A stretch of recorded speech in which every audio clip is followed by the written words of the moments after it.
தீவிர வெப்பம் ஒருபுறம் மக்களை துரத்திட்டே இருக்க, இன்னொரு பக்கம் காற்று மாசுபாடு எனும் அச்சுறுத்தல் மக்களின் உயிரை காவு வாங்க தொடங்கியிருக்கு.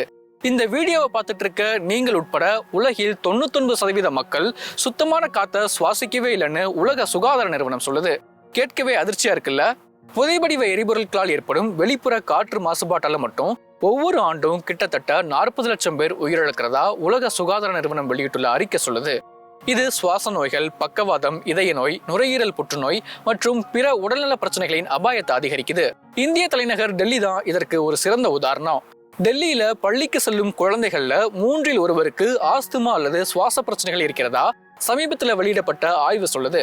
காற்று மாசுபாட்டால் டெல்லியில் வாழும் மக்களோட ஆயுட்காலமே 11 ஆண்டுகள் குறைய வாய்ப்பு இருக்குன்னு சொன்னா உங்களால நம்ப முடியுதா? டெல்லி மட்டுமல்ல, சென்னை உட்பட இந்தியாவின் முக்கியமான பெருநகரங்கள்ல காற்றின் தரம் ரொம்ப மோசமா மாறிட்டு வருது.